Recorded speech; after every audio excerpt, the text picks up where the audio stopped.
অহংকারী মেয়েরা পারে না কখনো নিজে সুখী হইতে এবং অন্যকে সুখী করতে। দেখুন, বাবা এবং মেয়ে এসেছে তার জামাইয়ের কাছে।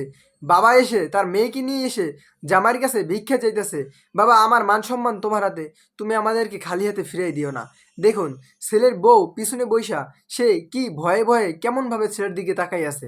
তাও বলতেছে, বাবা আমার মেয়েকে এবং তুমি আমাকে ক্ষমা করে দাও, আমার মেয়েকে তুমি গ্রহণ করে নাও, আমরা যে ভুল করেছে তুমি আমাদেরকে মাফ করে দাও।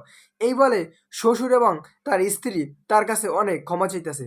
ছেলে বলতেছে যে আপনারা যা করছেন ভালোই করছেন। তারপর চলে যায় কল্পনার জগতে। বেশ কিছুদিন আগে এই মেয়ে তার জামাইকে থাপ্পড় দিয়েছিল, তার সাথে অনেক ঝগড়া করেছে, কিন্তু সে জায়গায় তার শ্বশুর দাঁড়ায় দাঁড়িয়ে দেখছে, সে তার মেয়েকে কিছুই বলে নাই।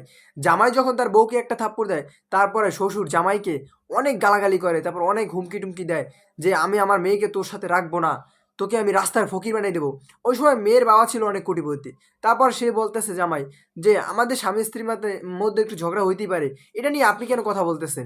ছেলেটা যখন তার শ্বশুর সাথে এরকম কথা বলে, স্ত্রী তো তার সাথে আরও খারাপ ব্যবহার শুরু করে দেয় যে তুমি আমার বাবার মুখে মুখে কথা বলতেছো, এত বড় সাহস তোমার, আমি তোমার সংসারই করবো না।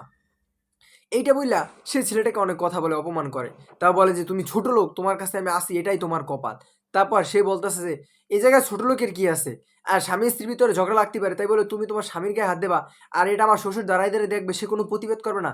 এটা কেমন মা, কেমন বাবা, কেমন ফ্যামিলির মেয়ে তুমি?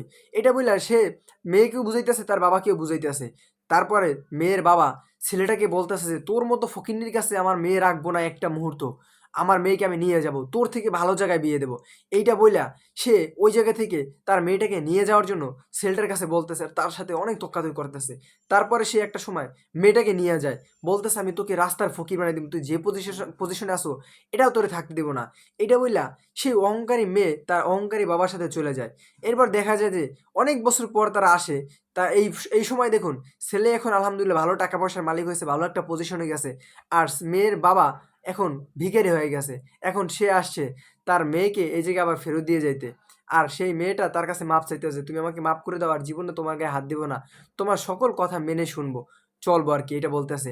এখন সেই ছেলেটা বলতেছে তোমরা যা করছো করে লাইছো, আমাকে একা ফেলে চলে গেছো, আমি অনেক কষ্ট করে এই জায়গায় আসছি, আমি তোমাদেরকে অ্যাকসেপ্ট করতে পারলাম না।